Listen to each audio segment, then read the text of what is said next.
Ce soir, quelque chose de grand s'est passé il y a 2000 ans, un jeudi comme celui-ci. Un homme s'est élevé au-dessus de la terre, devant les yeux de ceux qui l'aimaient. Et au lieu de pleurer son absence, nous allons découvrir pourquoi ce départ est en réalité une promesse.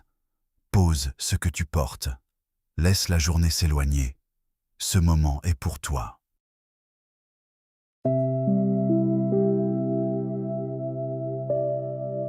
Le souffle de l'Éternel.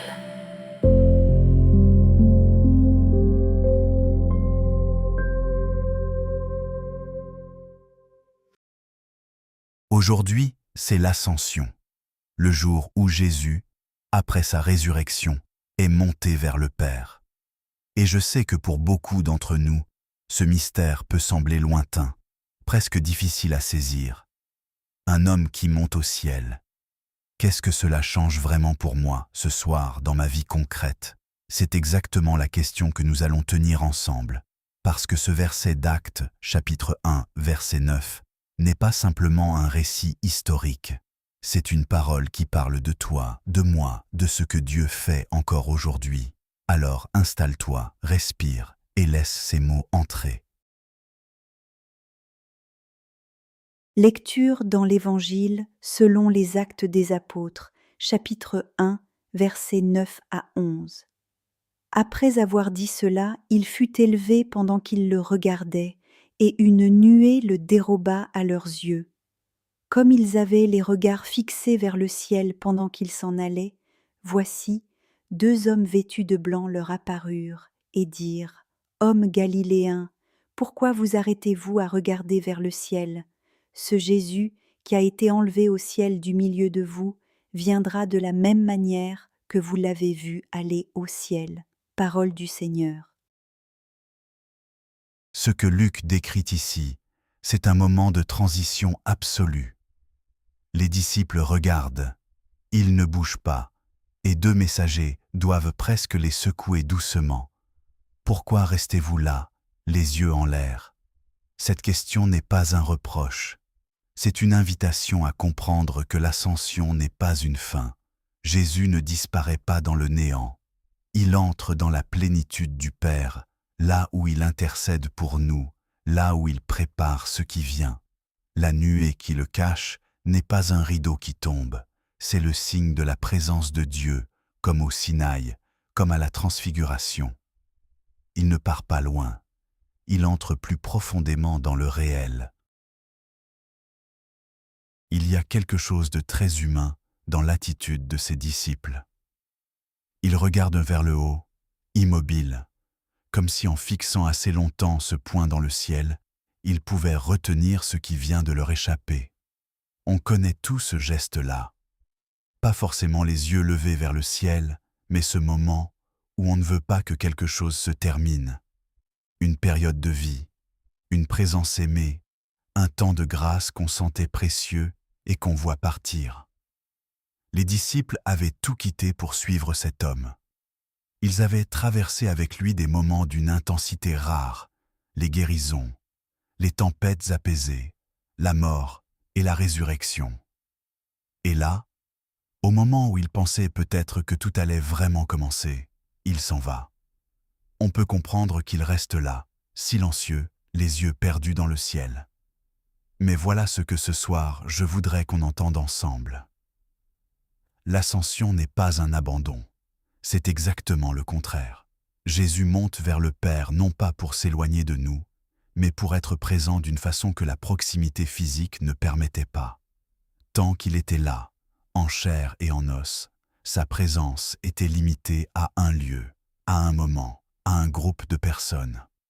En montant, il devient accessible à tous, partout, en tout temps.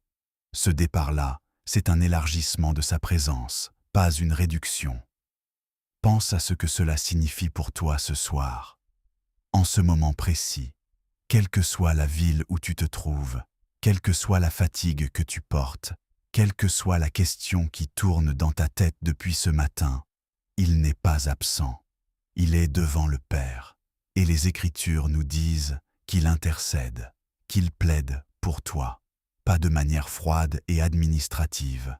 avec la connaissance intime de ce que c'est que d'être humain, d'avoir faim, d'avoir peur, d'être incompris, d'aimer et de perdre.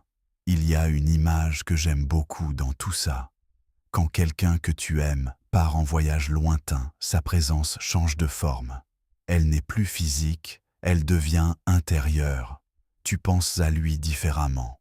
Et d'une certaine façon, cette présence-là peut être plus constante, plus profonde, que quand il était juste à côté de toi et que tu ne faisais pas vraiment attention. L'ascension, c'est peut-être quelque chose comme ça. Une présence qui change de forme pour devenir plus intime encore. Et puis il y a cette phrase des deux messagers. Il reviendra de la même manière. Ce n'est pas une consolation vague, c'est une promesse concrète. Ce qui a commencé dans l'histoire ne s'est pas évaporé dans l'abstraction. Il y a un retour, il y a une direction. Et entre l'ascension et ce retour, nous ne sommes pas laissés seuls à attendre les bras croisés. Nous sommes envoyés, habités, portés par l'Esprit qu'il a promis. Alors ce soir, avant de fermer les yeux, peut-être que la question à tenir doucement, c'est celle-ci. Est-ce que je crois vraiment qu'il est présent? Pas de façon théorique, mais là, maintenant, dans ce que je vis, dans ce qui me pèse, dans ce que j'espère encore, sans trop oser le dire. Il est monté, oui, mais il n'est pas parti. Seigneur, ce soir nous venons à toi avec nos journées chargées, avec nos questions qui n'ont pas encore de réponse, avec nos cœurs qui cherchent à comprendre où tu es dans tout ce que nous vivons. Nous te remercions pour ce mystère de l'ascension, ce départ qui n'est pas un abandon, cette distance qui est en réalité une présence plus grande. Aide-nous à croire cela vraiment, pas seulement avec nos têtes, mais avec nos vies.